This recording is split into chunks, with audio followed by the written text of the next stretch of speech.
Integra mesa principal la señora magistrada Flor de María García Villatoro, en su calidad de presidente del organismo judicial y de la Corte Suprema de Justicia en funciones. La señora magistrada Keren Vanessa Juárez Mirense, presidente de Cámara de Amparo y Antejuicio y vocal 11º de Corte Suprema de Justicia, así como el señor magistrado Gustavo Adolfo Morales Duarte, vocal 12º de Corte Suprema de Justicia, la señora magistrada Jenny Noemí Alvarado Tenín, vocal 13º de la Corte Suprema de Justicia. De igual forma, en mesa principal nos honra acompañándonos la señora magistrada Karen Virginia Romero Figueroa, en su calidad de vocal 3º del Tribunal Supremo Electoral. Autoridades que estarán integrando mesa principal para este diplomado de actualización en Derecho Electoral. Es un gusto darles la más cordial y bienvenida a la actualización de Derecho Electoral, diplomado que se realiza acá en la Escuela de Estudios Judiciales. Damos la más cordial bienvenida, como bien lo señalé, en mesa principal, con la presencia de la señora magistrada Flor de María García Villatoro, en su calidad de presidente del organismo judicial de la Corte Suprema de Justicia en funciones, así como la señora magistrada Keren Vanessa Juárez Mirense, presidente de la Cámara de Amparo y Antejuicio, así como vocal 11º de la Corte Suprema de Justicia, el señor magistrado Gustavo Adolfo Morales Duarte, magistrado vocal 12º de Corte Suprema de Justicia, así como la señora magistrada Jenny Noemí Alvarado Tenín, magistrada vocal 13º de Corte Suprema de Justicia. Hoy en mesa principal, como bien lo comenté en el inicio de la presentación, nos honra con su presencia la señora magistrada Karen Virginia Romero Figueroa, vocal 3º del Tribunal Supremo Electoral. Saludamos a las autoridades que hoy de igual forma nos acompañan en este diplomado de actualización en Derecho Notarial. Señora magistrada Julia Marisol Rivera Aguilar, magistrada titular de la Corte de Constitucionalidad, gracias por honrarnos con su presencia. De igual forma nos acompaña el señor doctor Emanuel Molina Castañeda, en su calidad de secretario de la Corte Suprema de Justicia. Saludamos de igual forma al señor doctor Francisco Javier Urizar Pérez, director del Instituto de Justicia Constitucional adscrito a la Corte de Constitucionalidad, quien hoy nos acompaña de igual forma, el señor magíster Saúl Estuardo Reyes Valenzuela, director ahí de la Escuela de Estudios Judiciales, magíster Alicia Moguel, secretaria de la Secretaría de Comunicación Social y Protocolo, distinguidas letradas, así como coordinadores asistentes de magistraturas de la Cámara de Amparo y Antejuicio de Guatemala, acá presentes. De igual forma, los docentes, señor licenciado Ronnie González, docente universitario que estará compartiéndonos esta mañana, doctora licenciada Deina Bernadette Herrera Juárez, docente universitaria, así como funcionarios del organismo judicial que hoy se han hecho presentes a esta actividad, funcionarios de la Escuela de Estudios Judiciales. Gracias por acompañarnos a esta actualización del Derecho Electoral, diplomado que impulsa la Cámara de Amparo y Antejuicio. Dicho lo anterior, tengo a bien dejar el uso del micrófono a la señora magistrada Keren Vanessa Juárez Mirense, en su calidad de presidente de la Cámara de Amparo y Antejuicio, y como bien lo señalé en su presentación, de igual forma, vocal 11º de Corte Suprema de Justicia. Señora magistrada, usted bienvenida.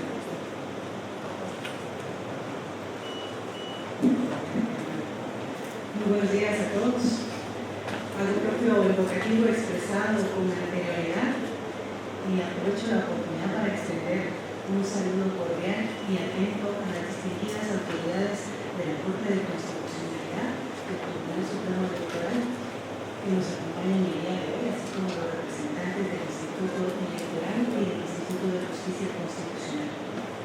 Para la Cámara de Amparo y Antejuicio de la Corte Suprema de Justicia, constituye una especial satisfacción brindar la más cordial bienvenida al diplomado de actualización del Derecho Electoral, una iniciativa académica que cuenta con el valioso apoyo del Tribunal Supremo Electoral y del Instituto de Justicia Constitucional.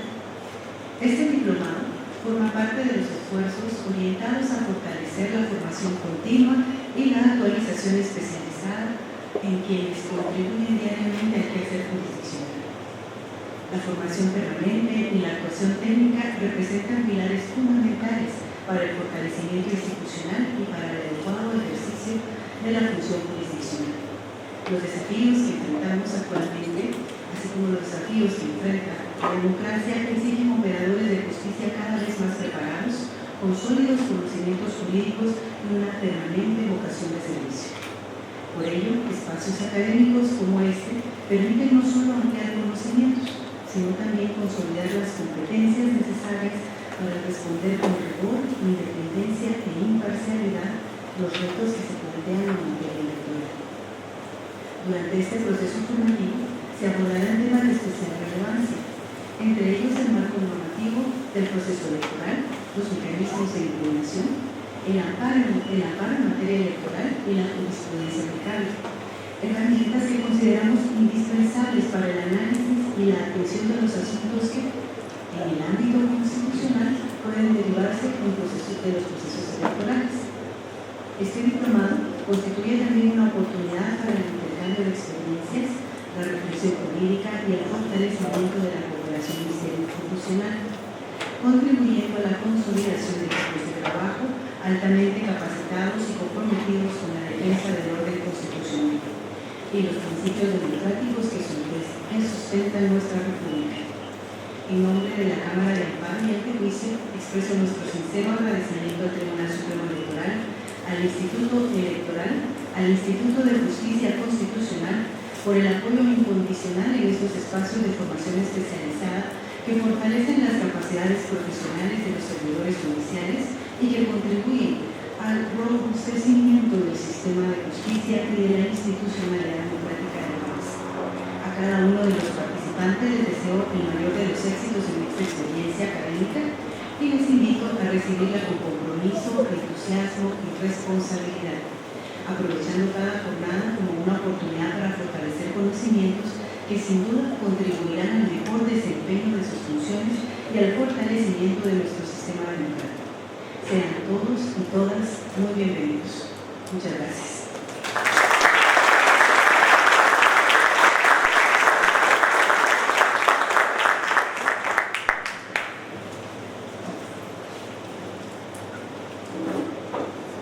Muchas gracias, señora magistrada. Por expresado por la señora magistrada presidente de Cámara de Amparo y Antejuicio, damos paso de igual forma a la intervención de la señora magistrada Karen Virginia Romero Figueroa en su calidad de vocal tercero del Tribunal Supremo Electoral. Magistrada.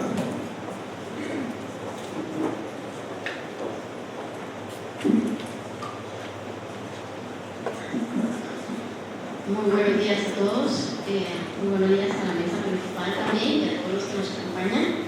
Es un honor dirigirme a ustedes en este acto protocolario de inicio del diplomado de actualización de Derecho Electoral.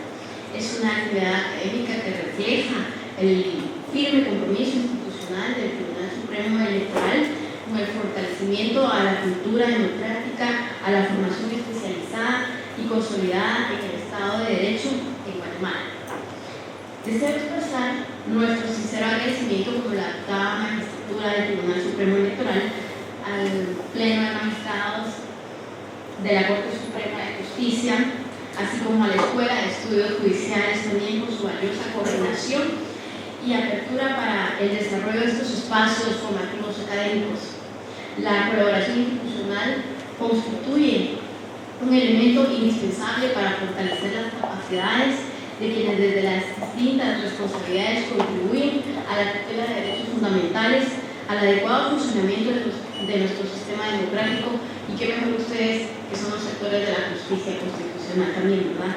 Como es de su conocimiento, nos encontramos en una etapa particularmente relevante para la vida institucional del país.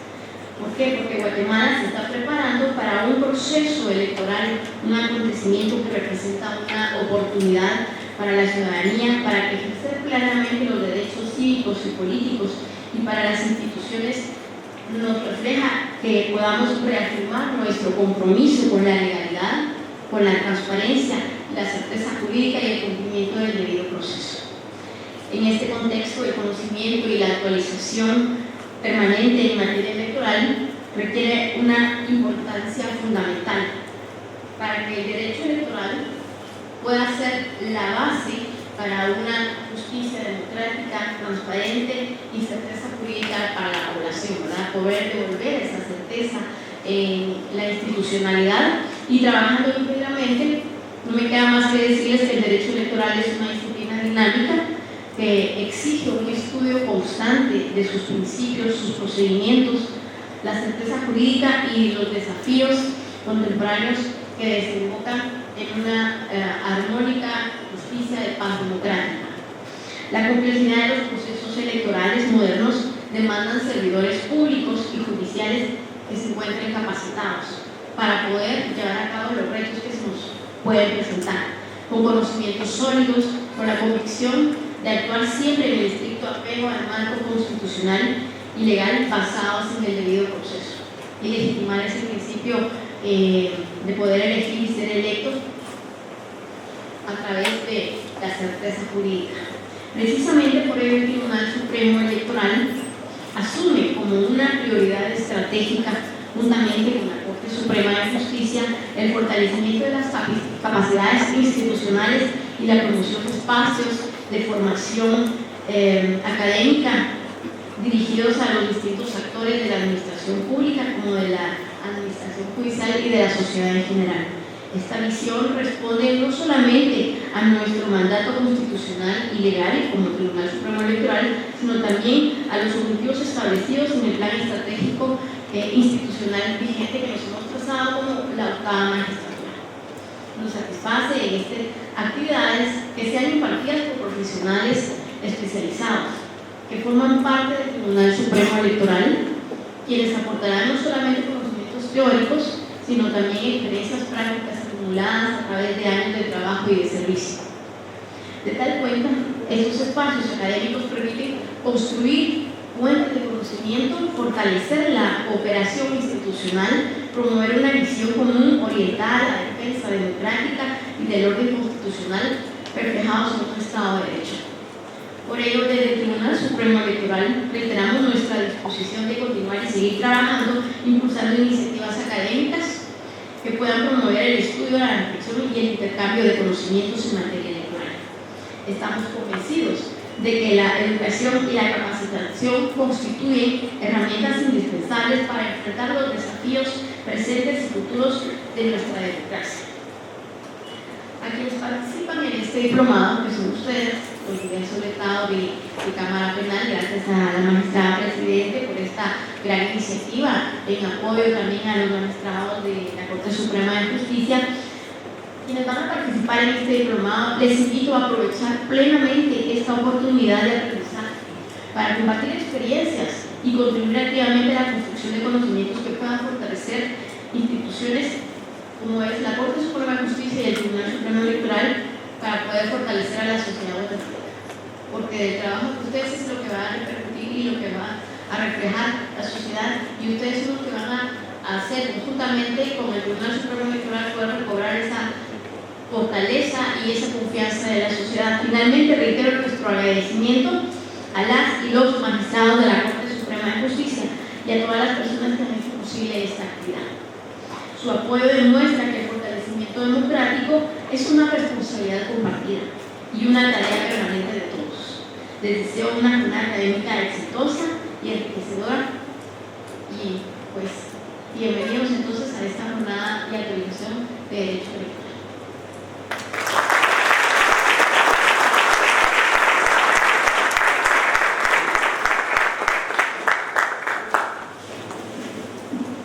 Muchas gracias, señora magistrada. Y en el marco de fortalecimiento de capacidades institucionales se realiza precisamente este diplomado de actualización de derecho electoral, el cual dejó el uso del micrófono a la señora magistrada Flor de María García Villatoro, presidente del organismo judicial y de la Corte Suprema de Justicia en funciones. Presidente.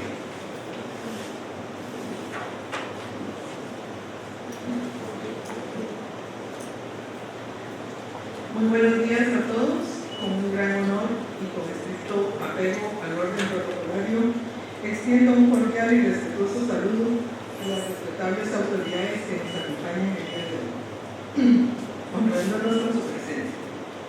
La magistrada Karen Romero Figueroa, del Tribunal Supremo Electoral, también a todo el equipo de la magistrada Marisol Aguilar, de la Corte de Constitucionalidad, a la magistrada integrante de Cámara de Justicia, a los magistrados miembros de la Cámara Penal, a todos los compañeros que están participando en este programa académico y a todas las personas que nos acompañan en este acto solemne.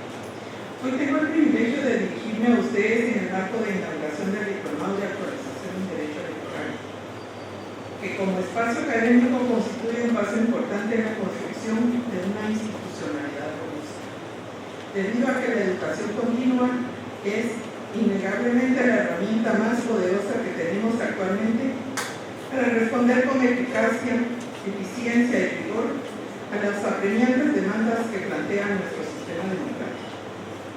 Es precisamente por eso que resulta más que válido afirmar que cuando hablamos de la materia electoral, nunca nos estamos ocupando solo de cuestiones meramente normativas, sino más bien de una de las columnas centrales del Estado de Derecho, dado que se trata de la fuente de donde emana la legitimidad de las instituciones y la maquinaria que garantiza la participación ciudadana y la paz democrática, siendo tal dualidad el motivo evidente de que la excelencia técnica y la solvencia jurídica de quienes imparten y coadyuvan en la función jurisdiccional constituyan elementos indispensables para el bienestar de nuestra democracia.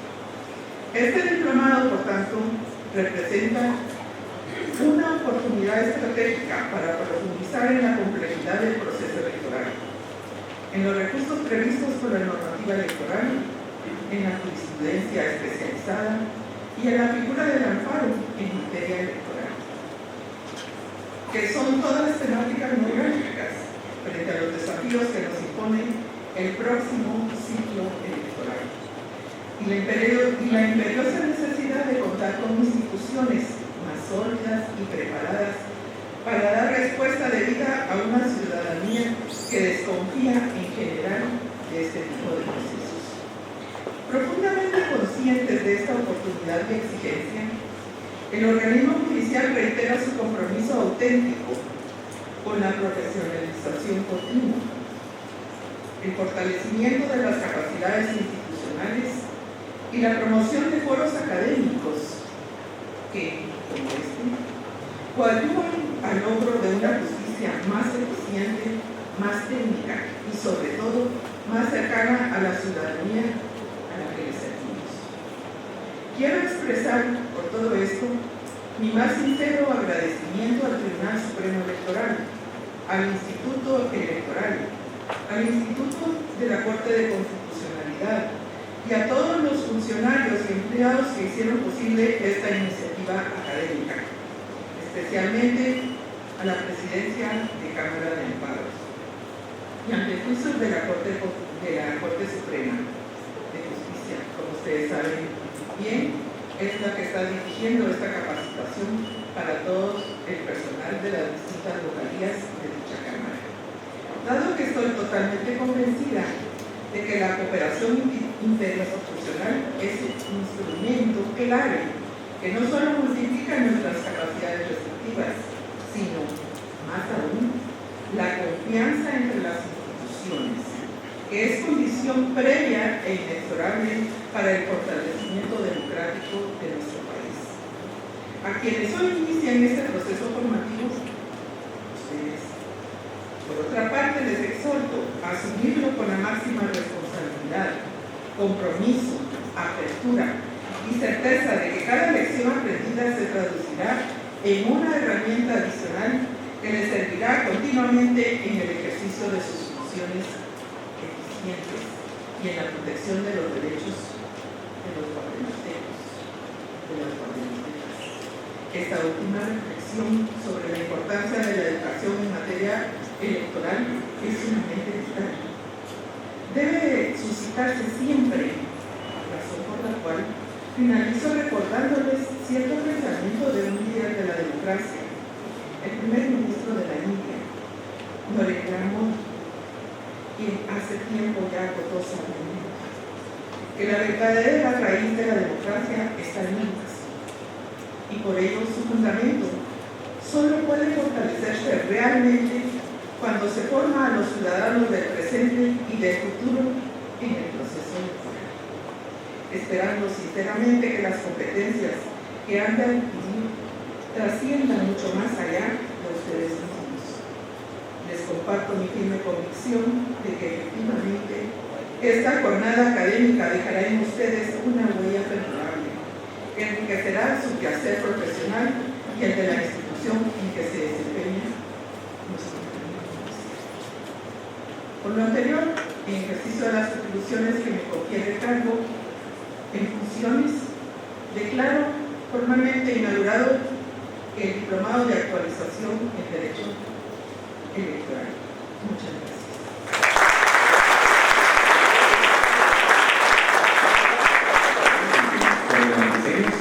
Entonces, si usted tiene una pregunta, un interrogante, un cuestionamiento, levante la mano, interrumpimos y podemos plantear.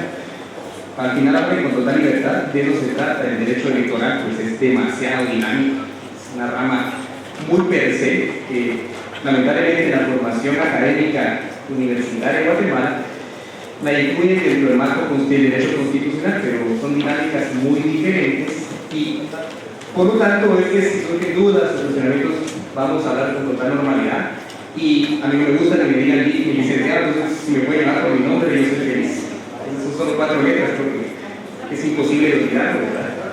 Sí, entonces vamos a empezar y creo que el primer tema que nos atañe es el marco normativo.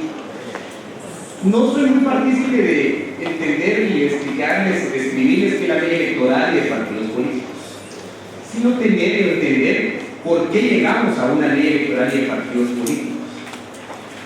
Si fue algo que ha estado presente en la historia constitucional de Guatemala, o es algo reciente de nuestro sistema, o cómo hemos venido evolucionando en materia electoral. Entender nuestra historia, muchas veces historia normativa electoral, dimensiona la importancia que tiene el apreciar muchas de las instituciones que tenemos. Incluso porque el Tribunal Supremo Electoral incluye la palabra supremo, que fue también uno de los focos de debate de la Asamblea Nacional Constituyente, y vamos a entender en la historia constitucional que la inclusión de esa palabra tiene también una razón histórica de qué querían evitar los constituyentes en relación al pasado. Y aquí vamos a también a vincular con la naturaleza que tiene el tribunal, porque se comete el error de que se piensa que el tribunal es un instrumento administrativo y no es así, no funciona más allá de eso.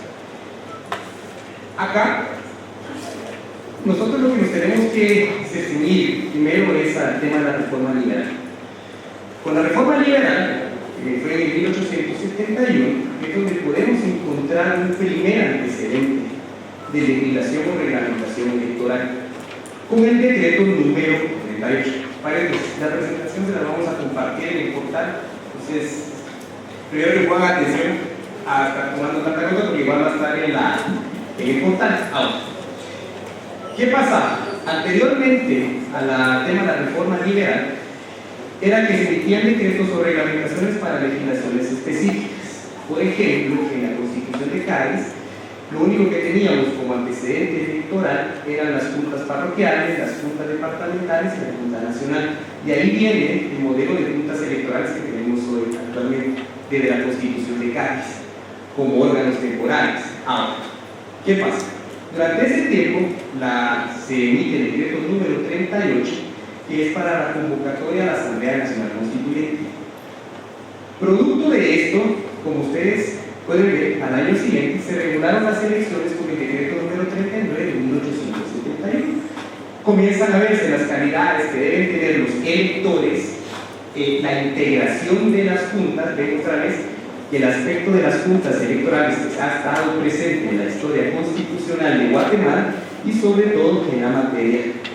Pero si ustedes pueden ver, con esta legislación, obviamente en 1879 se promulga la Constitución Liberal.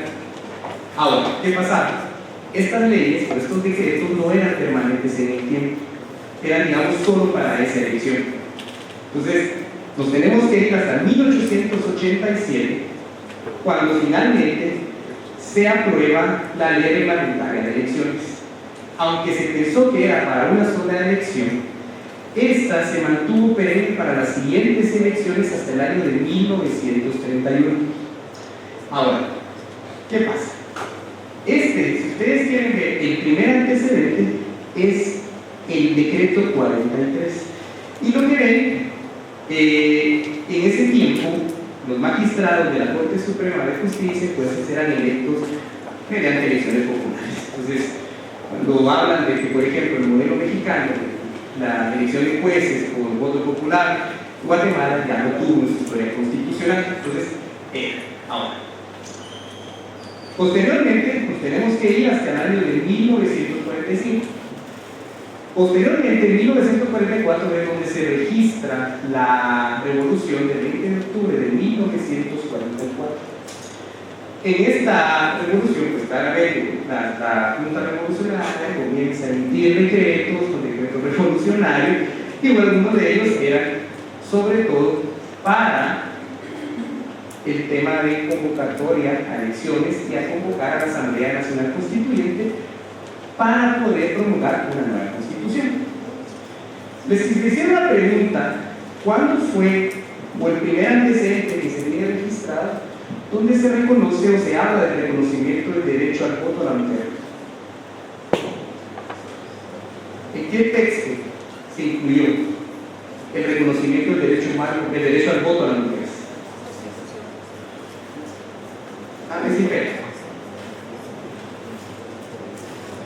Normalmente se piensa, se cree, porque la primera positivización o reconocimiento formal fue la Constitución del 45, aunque era un voto eminentemente limitado para mujeres analfabetas. Sin embargo, hay que irnos años atrás con la Constitución de 1921, cuando finalmente se incluye un proyecto de Constitución que lamentablemente nunca entró en vigor, pero ya se hablaba del derecho al voto a las mujeres. Era la Constitución de la República de Guatemala de 1921. Nunca entró en vigor, pero es el primer antecedente que se tiene de hablar del reconocimiento al derecho al voto a la mujer. Ahora, ¿qué es lo importante de esta Constitución de 1945?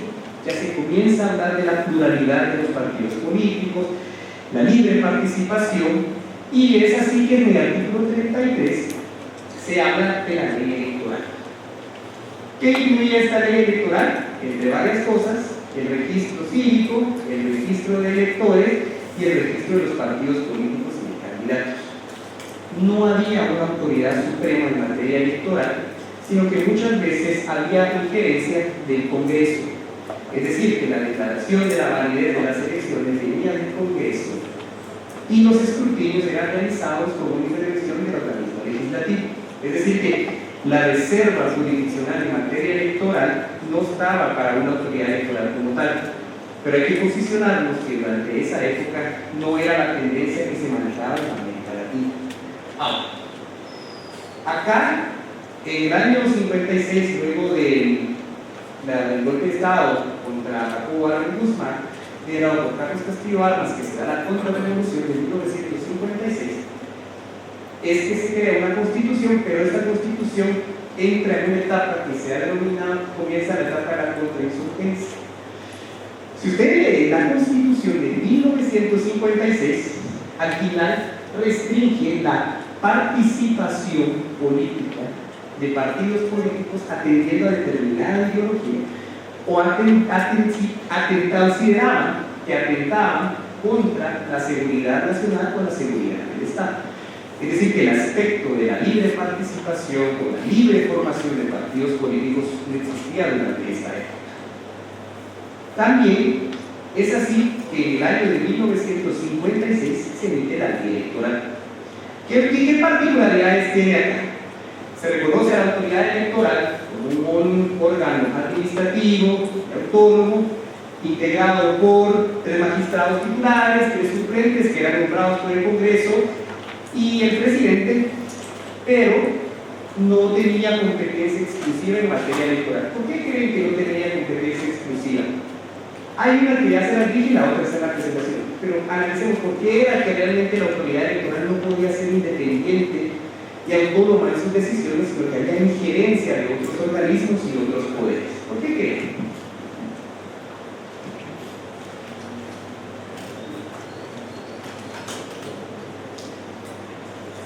¿Por qué creen? Primero era la restricción que tenía el tribunal de poder inscribir partidos políticos en atención a la ideología. Acá tenemos que ubicarnos en un momento histórico posguerra, post Segunda Guerra Mundial, tema de Guerra Fría, una sociedad polarizada.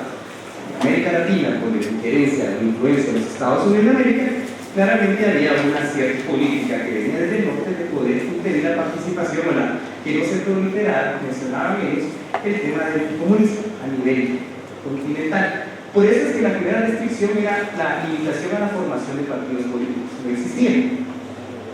Segundo, si ustedes ven, los que hacen el escrutinio, la elección del ganador y la declaración de la validez de las elecciones era el Congreso, no era el Tribunal Supremo, el Tribunal Electoral. Entonces, ¿qué implica eso? Hay una injerencia o una intromisión de otro organismo en materia electoral. ¿Que eso es bueno o malo? No necesariamente. Al final hay experiencias, por ejemplo, en Alemania con el Consejo Constitucional, que son ellos quienes declaran la validez. Pero hay que entender la dinámica de la debilidad institucional de esa época, lo que impedía que la autoridad electoral fuese evidentemente libre. Ahora, acá quiero que nos detengamos un poco al año de 1965, esta es una constitución eminentemente constitucional. Ya empezaba el conflicto armado interno, ya realmente había una lógica estatal de la contrainsurgencia y de prevenir que se difundieran movimientos contra la seguridad del Estado. ¿Qué pasa acá? Acá vamos a poner un aspecto que es importante recordar y tener memoria de por qué es importante no repetir errores.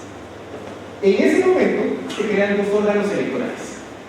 Se crea el Consejo Electoral y el Registro Electoral. La diferencia sustancial era que el registro electoral era un órgano permanente, que lo designaba el presidente de la República. Entonces siempre estaba ahí. Sin embargo, cuando analizamos el diseño, vamos a ver que el Consejo Electoral era de naturaleza temporal, pero era también integrado con partidos políticos y lo presidía el director del registro electoral. Y es decir, que esta situación implicaba a una injerencia desproporcionada de los partidos políticos, el Congreso y sobre todo el Ejecutivo a través del Registro de Ciudadanos y el Consejo de Estado. Para ese entonces, en la Constitución de 65 se tenía un Consejo de Estado que era muy parecido al Consejo de Estado francés, pero que lo presidía el vicepresidente, y lo que hacía era ejercer una especie de control constitucional previo de leyes, contratos, de tratados. Ahora, les hago la pregunta, ¿qué piensan? ¿Esa autoridad electoral era autónoma e independiente o no? Si tuviera que problematizar y cuestionar, ¿era independiente conforme al diseño constitucional de esa época?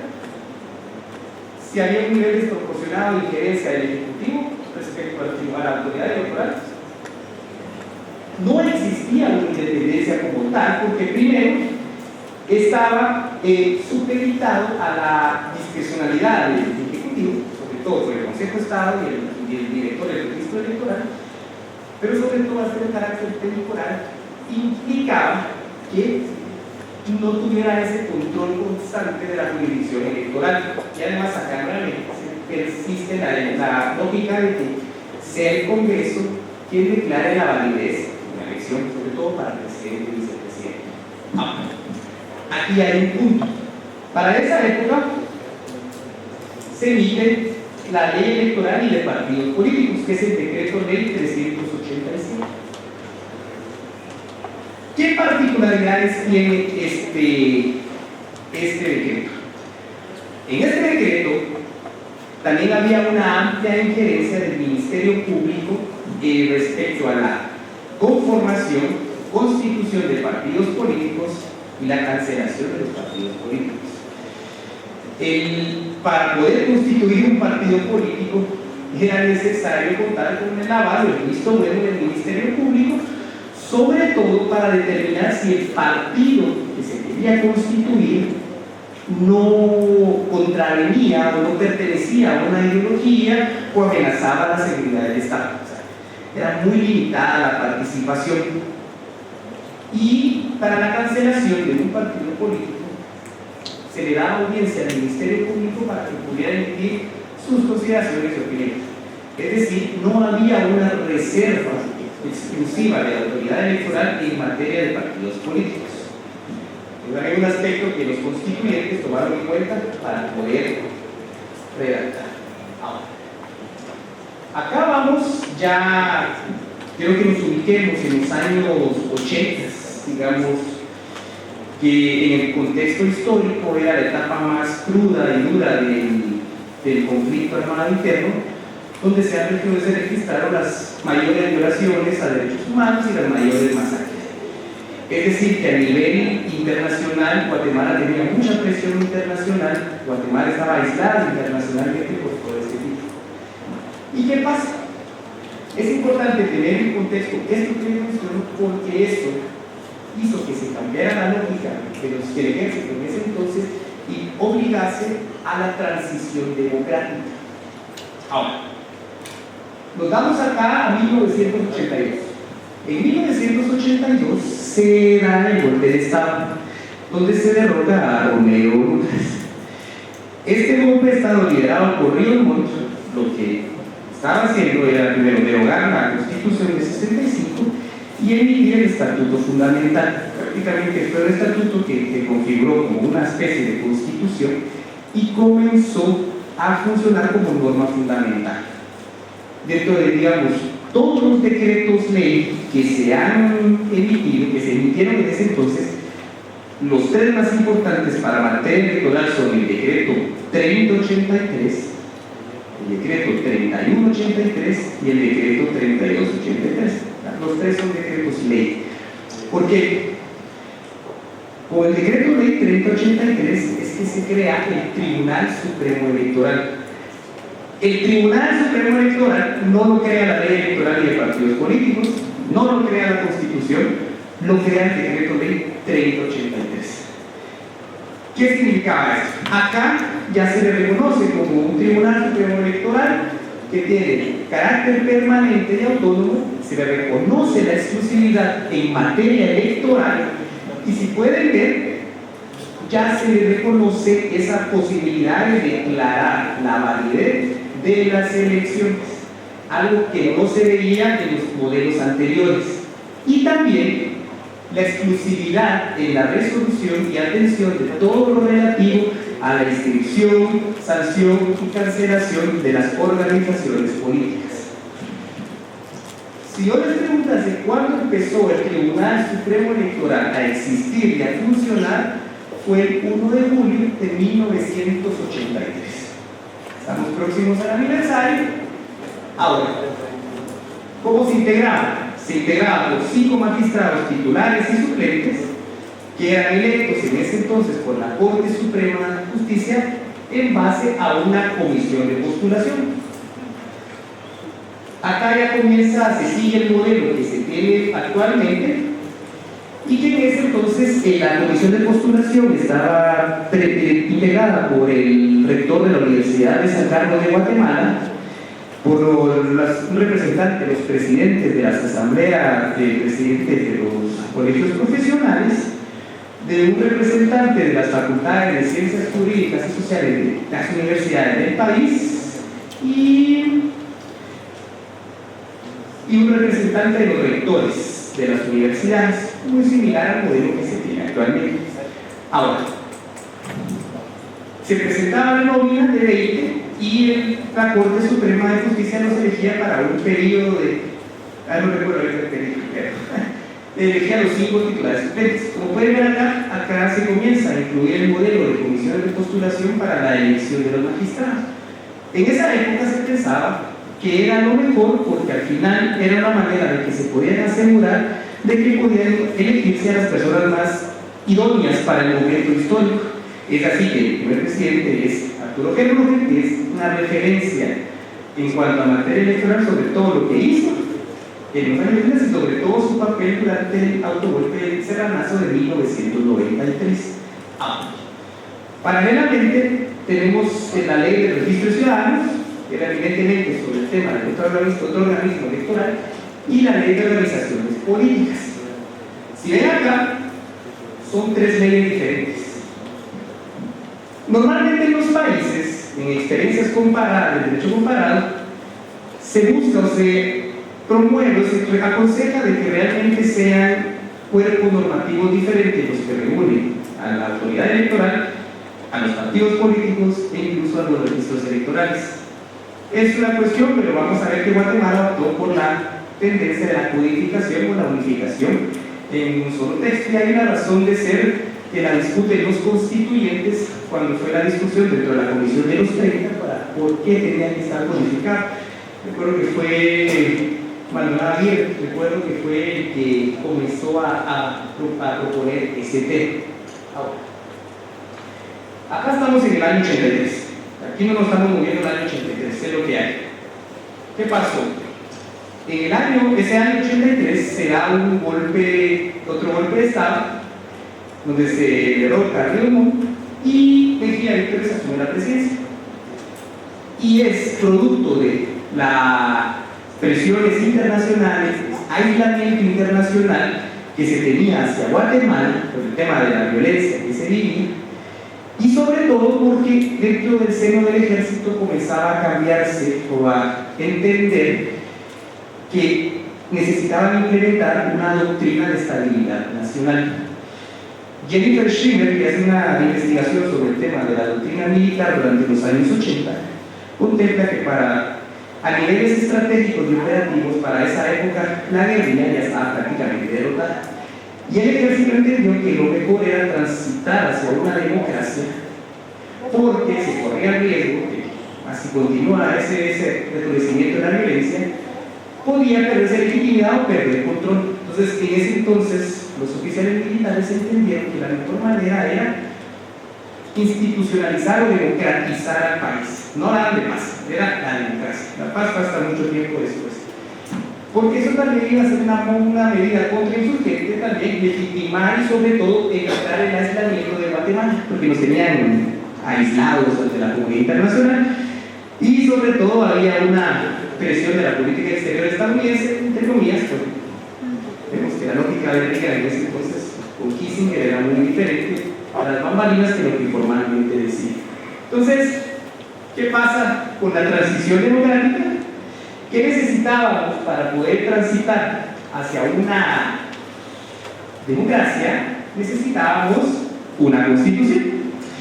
Y para la constitución, en ese entonces el jefe de Estado lo que emitió fue la ley electoral específica para la elección de la Asamblea Nacional Constituyente. Ahora,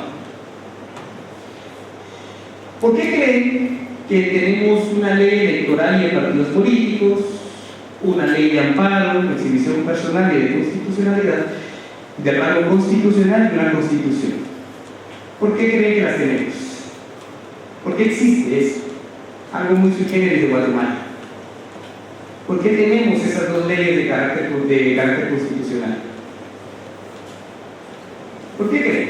¿A qué se debe que exista? ¿Por qué creen que pasó eso?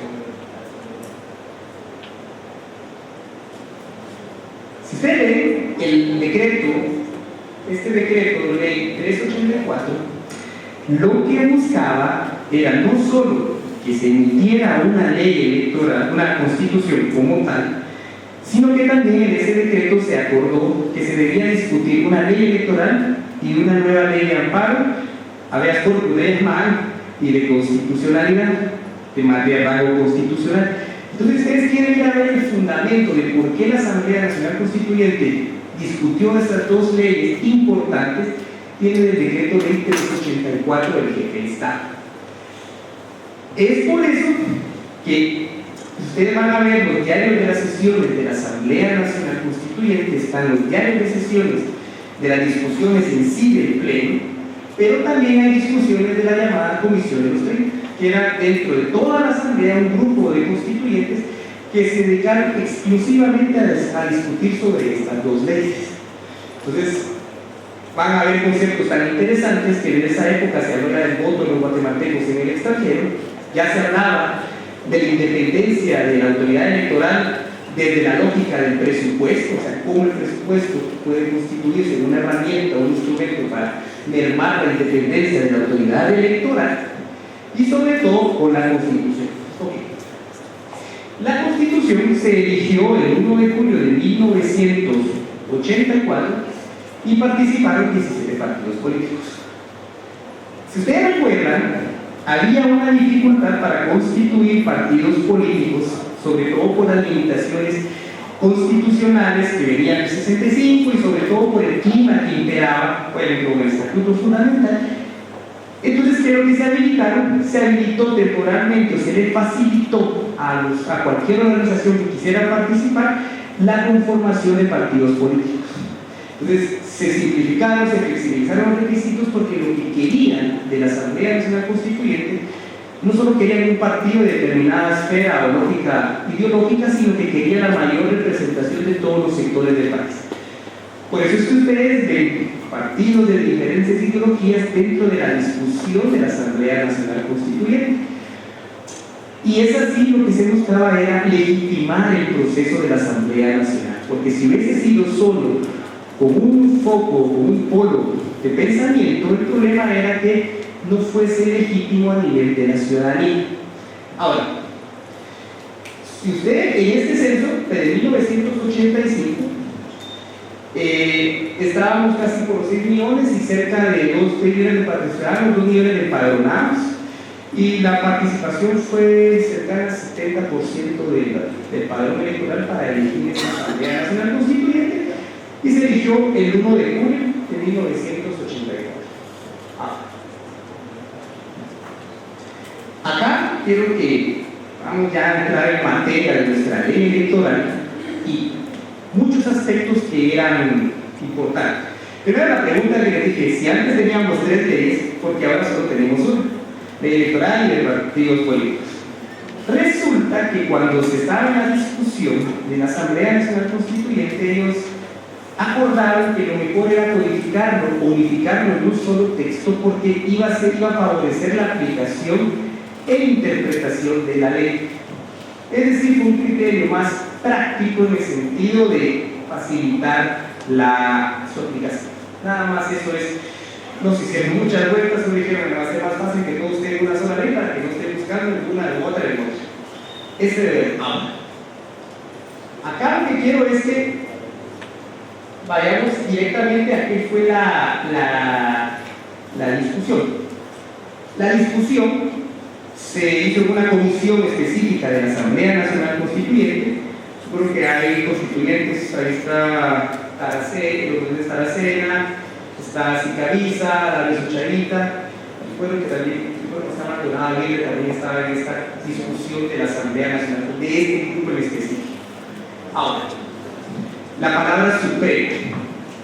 Si ustedes vieron en la historia constitucional de Guatemala, salvo el 83, normalmente la autoridad electoral no se le denominaba como supremo, o no se le reconocía ese carácter supremo, ya sea porque había una injerencia en la integración, por ejemplo, del Consejo Electoral, o había una injerencia de autoridades, sobre todo el Ejecutivo o el Legislativo, sobre su integración, o también sobre el escrutinio y la declaración de validez de elecciones.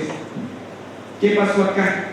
Acá, durante esta discusión, se entendió que el concepto de supremo no iba a ser meramente decorativo, sino que iba a resaltar ese carácter supremo que debía tener esa autoridad electoral. Es decir, la exclusividad en la jurisdicción electoral. Es decir, que el Tribunal Supremo Electoral no iba a estar supeditado a ninguna autoridad ni poder alguno en materia electoral, ni siquiera en materia amparo. Ya se discutirán ustedes más adelante sobre el tema de los límites que va a tener el amparo, que incluso lo discutieron en la Asamblea Nacional Constituyente, que fue la de Sucharita que planteó los límites que tenía que tener el amparo para no socavar esa autoridad electoral.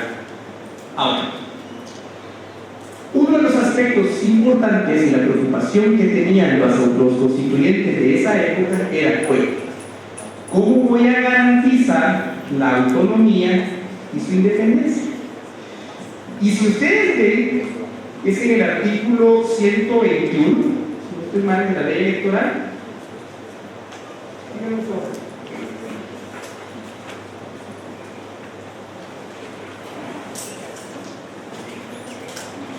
122, perdón, que hay una cláusula sobre el porcentaje presupuestario mínimo que se le debería otorgar al Tribunal Supremo Electoral. ¿Por qué se incluyó ese porcentaje? Primero hay que entender que para esa época los constituyentes sabían que Guatemala no es que se caracterizara en ese momento por un fortalecimiento institucional ni una cultura democrática firme, y que el presupuesto se podía utilizar como un arma para presionar, coaccionar o pretender socavar la autonomía y la independencia del Tribunal Supremo Electoral. Por eso es que, si ustedes ven en la ley electoral y partidos políticos, se le reserva un porcentaje del presupuesto al tribunal para evitar ese tipo de problemas. Aspecto que lo ven también, si no recuerdo, en la Corte de Constitucionalidad.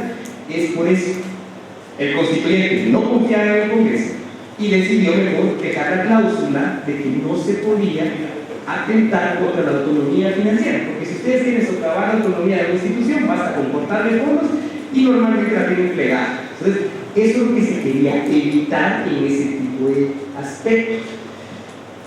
Y también otro modelo que fue una discusión muy interesante fue el tema de la integración del Tribunal Supremo Electoral.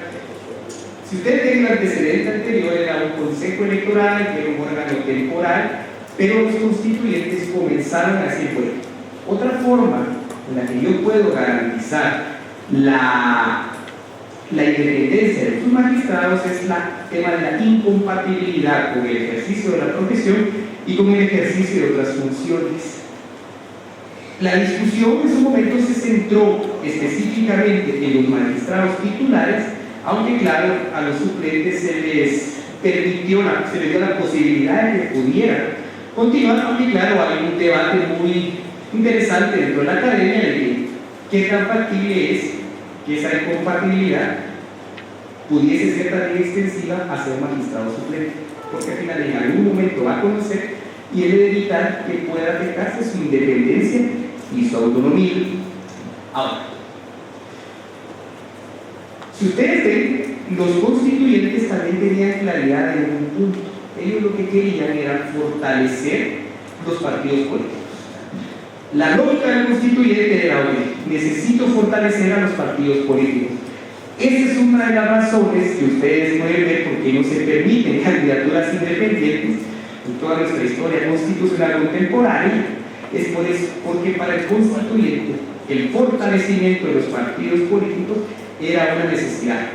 Y en la asamblea ya se hablaba, se discutía el tema como la democratización interna de los partidos, el apoyo a los partidos y todo ese tipo de situaciones. Si ustedes quieren ver un razonamiento muy parecido, pueden ver el caso Castaneda Guzmán contra México, que sea una cuestión de México. Ahí la Corte analiza por qué es importante. Algunos países restringen la candidatura independiente porque lo que se busca es fortalecer la participación de los partidos políticos.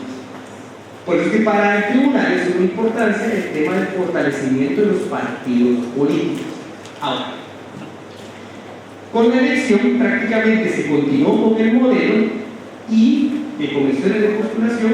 Sin embargo, en este momento nos iba a designar el Congreso de la República. Ustedes van a ver una pequeña antinomia que hay dentro de la ley que menciona 40 candidatos y ustedes se preguntarán por qué en la última fueron 20. Pero vamos a ver que es un error de técnica legislativa en su momento del Congreso. Ahora, dicho esto, también otro tema importante que se habló, ya se hablaba del voto en el extranjero. Miren, en el año 84, 85, se empezaba a hablar del voto en el extranjero y con lo del amparo, que ustedes lo van a discutir más adelante, desde la constituyente se estableció que el amparo únicamente iba a ser viable en los casos en que el Tribunal Supremo Electoral, o sea, es decir, la autoridad electoral, se extralimitase en sus funciones. Nada más. Entonces, no puede suplantar un tribunal de amparo la autoridad electoral ni venir a decidir sobre competencias o asuntos que corresponden específicamente a la autoridad electoral. Desde ese año, los constituyentes tenían claridad sobre ese punto. Y aquí vamos con la ley electoral y de partidos políticos. En el año 85 se celebraron elecciones generales, y yo les preguntaría qué ley estaba vigente para esa elección. Miren cuándo entró en vigor la ley electoral y de partidos políticos, 14 de enero del 86, y la elección se realizó en 1985. ¿Qué ley creen que se aplicó? No se podía aplicar la ley electoral y de partidos políticos. ¿Qué creen? Primero tiene que ver el artículo 5 de las disposiciones transitorias y finales de su Constitución, donde mandaba a celebrar elecciones. ¿Qué pasaba? No había ley electoral de partidos políticos, pero había 3 leyes, 3 decretos ley, que todavía estaban vigentes: el 30, el 31 y el 32. Era el tema del Tribunal Supremo Electoral, del registro de ciudadanos y de las organizaciones políticas. Entonces, ¿qué hizo? El jefe de Estado de ese entonces emitió el decreto ley 4785, que es la ley específica para las elecciones generales de 1985.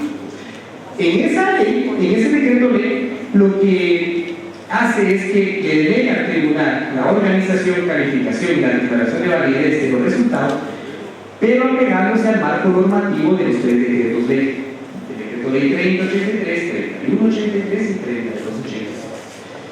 Digamos, si lo quieren ver en términos muy prácticos, esos 3 decretos sirvieron para una sola elección. Todo lo demás ya fue con la ley electoral y de partidos políticos, que entró en vigor en 1986. ¿Qué es lo que teníamos ahorita? Si nosotros, yo le dijera, busquen la palabra Tribunal Supremo Electoral en su Constitución, ¿cuánto tiempo se demoraría en buscar?